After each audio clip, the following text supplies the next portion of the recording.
ಅಧ್ಯಕ್ಷರೇ, ಇದು ಈಗ ನಾವು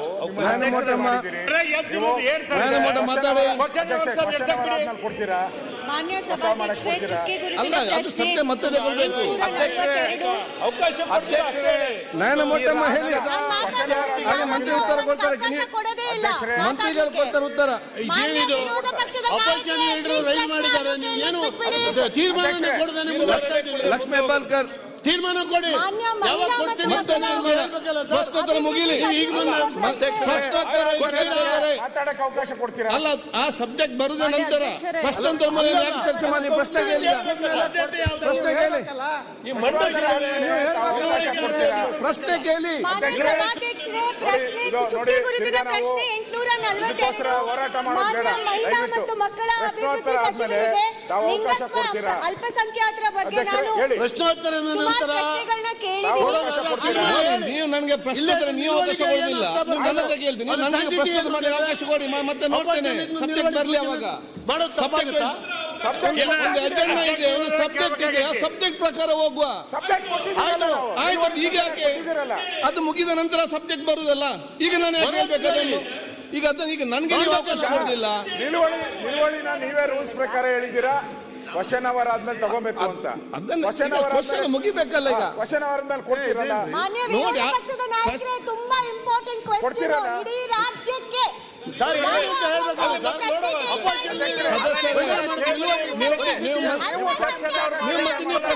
ನೀವು ಪ್ರಶ್ನೆ ಕೇಳಿ, ನಿಮ್ಗೆ ಏನಾದ್ರು ಕೆಲಸ ಇಲ್ವಾ? ಮುಚ್ಚಾಕಕ್ಕೆ ಪ್ರಯತ್ನ. ನೀವು ಪ್ರಶ್ನೆ ಕೇಳಿ, ನೀವು ಪ್ರಶ್ನೆ ಕೇಳಿ. ನೀವು ಅವರನ್ನು ನೋಡ್ಬೇಡಿ, ಮಂತ್ರಿಯನ್ನು ನೋಡಿ ನೀವು.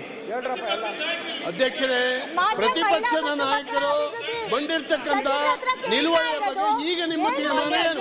ಯಾವಾಗ ಈಗ ಪ್ರಶ್ನೋತ್ತರ ಮಾತ್ರ, ಪ್ರಶ್ನೋತ್ತರ ಆಗುದಿಲ್ಲ.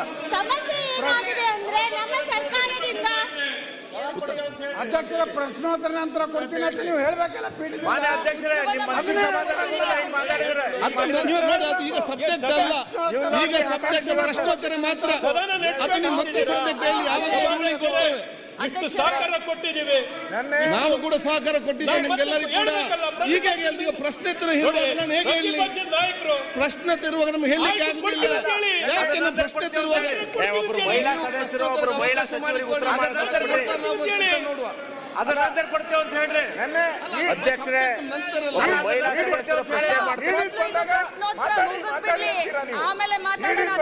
ಪ್ರಶ್ನೋತ್ತರ ಆದ ತಕ್ಷಣ ನಾನು ಕೊಡ್ತೀನಿ ಅಂತ ಹೇಳ್ತೀರಾ?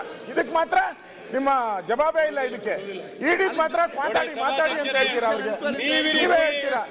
ನಾವು ಇದನ್ನ ಪ್ರಶ್ನೆ ಯಾಕೆ ಈ ತರ ತಾರತಮ್ಯ ಮಾಡ್ತೀರಾ? ಸಭಾಧ್ಯಕ್ಷರೇ, ಮಾತಾಡಿ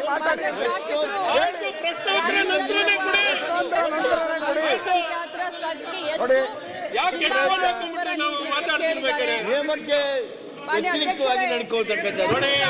ಹನ್ನೊಂದರ ಜನಗಣತಿ ಕರ್ನಾಟಕ ರಾಜ್ಯದಲ್ಲಿ ಸುಮಾರು 20,266 ಲೋಕಸಭಾ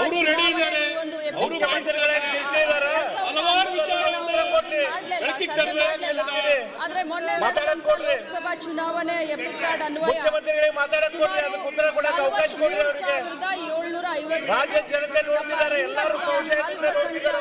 ನಮ್ಮಲ್ಲೇ ಇದ್ದಾರೆ.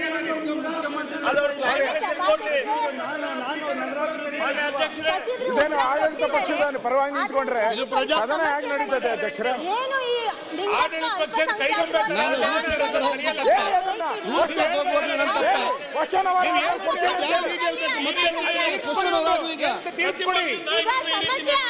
ನಮ್ಮ ಸರ್ಕಾರದ ಯೋಜನೆ ಅಡಿ ಅವರಿಗೆ ಮತ್ತೆ ಗೃಹಲಕ್ಷ್ಮಿ ಏನಂತ ಸ್ಪಷ್ಟ ಮಾಡಿ. ಅವರಿಗೇನು ನಾವು ಶಕ್ತಿ ಯೋಜನೆ ಮತ್ತೆ ಗೃಹಲಕ್ಷ್ಮಿ ಕಾರ್ಡ್ ಆಧಾರದ ಮೇಲೆ ಕೊಡ್ತಾ ಇದೀವಿ. ಅದರಲ್ಲಿ ಸಮಸ್ಯೆ ಆಗ್ತಾ ಇದೆ. ಮುಗಿಯುವಾಗ ಪ್ರಶ್ನೋತ್ತರ ನಡೆದಾಗ ಈ ರೀತಿ ಅಡ್ಡ ಆಗ್ಬಾರ್ದು. ಸರ್ ನೋಡಿ, ನಾವು ಅಡ್ಡಿ ಮಾಡ್ತಾ ಇಲ್ಲ. ನಿನ್ನೆ ಮಾಡಿದ್ವಲ್ಲ ಅವಾಗ ಬಿಟ್ರೆ ನಮ್ಮನ್ನ ನಿಮಿಷ ಕೇಳಿ ಸರ್. ನಿನ್ನೆ ನಮ್ಮ ಪಕ್ಷದ ಸರ್ ಸದಸ್ಯರೇ ಮಾಡಿದ್ರಲ್ಲ ಅವಾಗ ಚರ್ಚೆ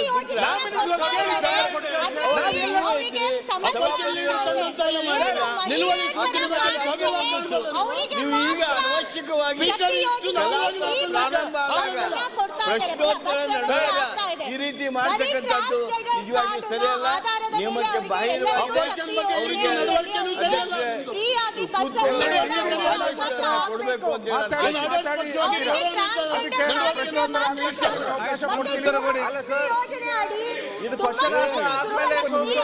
ಆಯ್ತು, ನೀವು ಪ್ರಶ್ನೆ ಕೇಳಿ, ಅಷ್ಟೇ ಉತ್ತರ ಕೊಡಿ. ಆಯ್ತು, ಹೇಳ್ತಾರೆ ಈಗ ಅದು ಅವ್ರು ಹೇಳ್ತಾರೆ. ಸಾಫ್ಟ್ವೇರ್ ಪ್ರಾಬ್ಲಮ್ ಹೌದಲ್ಲ ಅಂತ ಅವ್ರು ಹೇಳ್ತಾರೆ. ಇದು ರೋಗವು ನಿಮ್ದೆ, ಮದ್ದು ನಿಮ್ದು, ಅದು ನಾನೇನ್ ಮಾಡ್ತೀನಿ, ಅವ್ರು ಕೊಡಿ. ಈಗ ಸಭಾಧ್ಯಕ್ಷರೇ, ಶಾಸಕಿಯವರು ಕೇಳಿದ ಶಕ್ತಿ ಯೋಜನೆ ಅಡಿಯಲ್ಲಿ ಲಿಂಗತ್ವ ಅಲ್ಪಸಂಖ್ಯಾತರಿಗೆ ಶಕ್ತಿ ಯೋಜನೆಯಲ್ಲಿ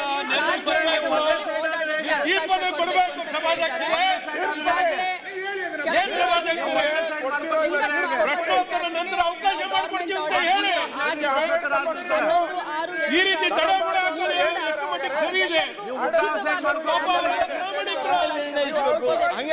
ಒಳ್ಳೆ ಅಧ್ಯಕ್ಷ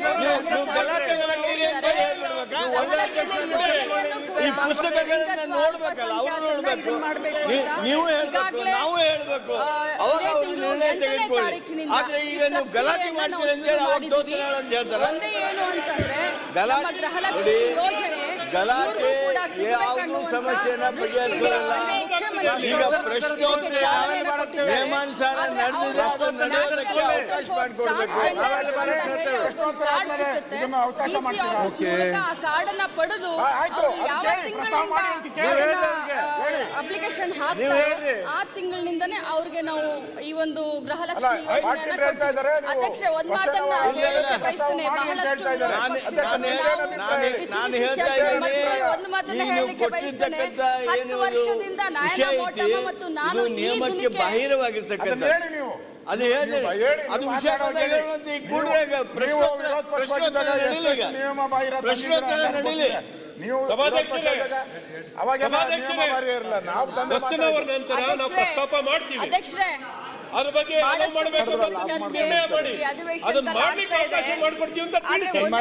ಹೇಳಲಿಕ್ಕೆ ಬಯಸ್ತೇನೆ. ಸುಮಾರು 10 ವರ್ಷದಿಂದ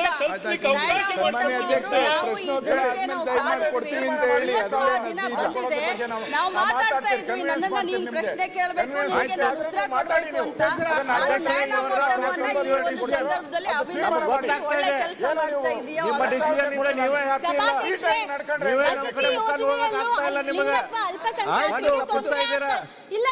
ಇದು ಕ್ವಶನ್ ಅವರ್ ಇದ್ದು ನಿಮ್ಮ ಕಾಲಿಂಗ್ ಅಟೆನ್ಷನ್ ಚರ್ಚೆ ಮಾಡ್ಲಿಕ್ಕೆಲ್ಲ ಕ್ವಶನ್ ಕೇಳಬೇಕು ಅಂತ ಕೇಳಿರೋದು ನಾನು.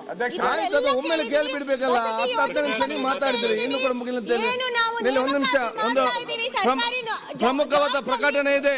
ಒಂದು ನಿಮಿಷ, ಪ್ರಮುಖ ಪ್ರಕಟಣೆ ಇದೆ. ದಿನಾಂಕ 24 ಜುಲೈ 2024 ನಡೆಯುತ್ತಿರುವ ಅಧಿವೇಶನಕ್ಕೆ ಆಗಮಿಸಿ ಸಭಾಧ್ಯಕ್ಷ ಗ್ಯಾಲರಿಯಿಂದ ಸದನ ವೀಕ್ಷಿಸುತ್ತಿರುವ ಕರ್ನಾಟಕದ ನರ್ಸಿಂಗ್ ಸಮುದಾಯದವರಿಗೆ ಮತ್ತು ಫ್ಲಾರೆನ್ಸ್ ನೈಟಿಂಗೇಲ್ ಪ್ರಶಸ್ತಿ ಕಮಿಟಿಯ ಅಧ್ಯಕ್ಷರು ಹಾಗೂ ಮಾಜಿ ವಿಧಾನ ಸದಸ್ಯರ ಐವನ್ ನಿಗಲ್ ಅವರಿಗೂ ಸಹ ನಾವೆಲ್ಲರೂ ಕೂಡ ಬಹುಶಃ ಸ್ವಾಗತಿಸ್ತೇವೆ. ಯಾಕಂತ ಹೇಳಿದ್ರೆ ಒಂದು ಆಸ್ಪತ್ರೆ ಡಾಕ್ಟರ್ ಇಲ್ಲದೆ ನಡೀಬಹುದು, ನರ್ಸ್ಗಳಲ್ಲಿ ನಡೆಯುವುದು ಬಹಳ ಕಷ್ಟ ಇದೆ. ಇವರೆಲ್ಲರೂ ಕೂಡ ಎಲ್ಲ ಬಹುಶಃ ಇವತ್ತು ಇಡೀ ಅಸೆಂಬ್ಲಿಯನ್ನು ನೋಡಲಿ ಸುಮಾರು 600ಕ್ಕಿಂತ ಹೆಚ್ಚಿನ ಇಡೀ ರಾಜ್ಯ ಮುಖಾಂತರ ಕೆಲಸ ನಿರತವರು ಇವತ್ತು ಬಂದಿದ್ದಾರೆ. ನಿಮ್ಮೆಲ್ಲರ ಪರವಾಗಿ ನಾವು ಸ್ವಾಗತಿಸ್ತೇನೆ. ಈಗ ಒಳ್ಳೆ ಡಿಸ್ಕಷನ್ ನೋಡ್ಲಿ ಅಧ್ಯಕ್ಷರೇ, ಒಳ್ಳೆ ಡಿಸ್ಕಷನ್ ನೋಡ್ಲಿ. ಈ ಟೈಪ್ ಅವ್ರಿಗೆ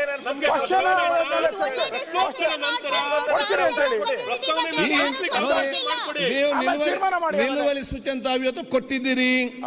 ನಿಲುವಳಿ ಸೂಚನೆಯನ್ನು ಕ್ವಶನ್ ಅವರ್ ಆದ ನಂತರ ಆ ವಿಚಾರ ನೋಡಿ ರೂಲ್ಸ್ ಪ್ರಕಾರ ನಾವೆಲ್ಲ ತೀರ್ಮಾನ ತಗೊಳ್ಳುವ, ನಾವೆಲ್ಲ ಒಟ್ಟಿಗೆ ತಗೊಳ್ಳುವ.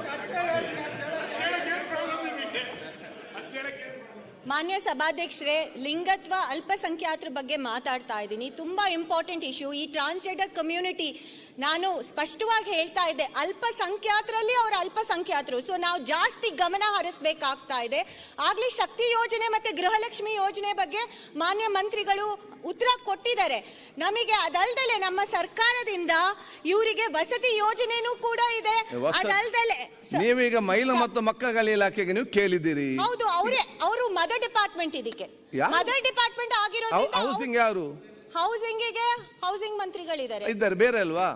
ಆದ್ರೆ ಸಭಾಧ್ಯಕ್ಷರೇ, ಇದು ಒಂದು ಸಮುದಾಯಕ್ಕೆ ಸೇರಿ. ಹೌದು, ಅದಕ್ಕೆ ರೈಟಿಂಗ್ ಅಲ್ಲಿ ಕೊಡಿ. ನಿಮ್ಮ ಹೌಸಿಂಗ್ ಮಿನಿಸ್ಟ್ರಿಗೆ ಏನೆಲ್ಲ ಸಮುದಾಯಕ್ಕೆ ಬೇಕು ಅದನ್ನೆಲ್ಲ ಕೂಡ ಹೌಸಿಂಗ್ ಮಿನಿಸ್ಟ್ರಿಗೆ, ಹೆಲ್ತ್ ಮಿನಿಸ್ಟ್ರಿಗೆ ಬೇರೆ. ಈಗ ನೀವು ಗಮನ ಸೆಳೆಯುವುದಲ್ಲ. ಈಗ ನೀವು ನೀವೀಗ ಪ್ರಶ್ನೋತ್ತರ ಮಾಡ್ತಿದ್ದೀರಿ. ಬೀದಿ ಪಾಲಾಗ್ತಾರೆ. ಯೂಶಲಿ ಇವರೆಲ್ಲರೂ ಚರ್ಚೆ ಅಸೆಂಬ್ಲಿಯಲ್ಲೇ ಮಾಡ್ಬೇಕಂತಿಲ್ಲ. ಮಿನಿಸ್ಟ್ರಿಗಳ ಕಚೇರಿಗೆ ಹೋಗಿ ಕೂಡ ಚರ್ಚೆ ಮಾಡಬಹುದು. ನಿಖಿಲ್ ಉಮೇಶ್ ಹುಕ್ಕೇರಿ, ನಿಖಿಲ್ ಉಮೇಶ್ ಹುಕ್ಕೇರಿ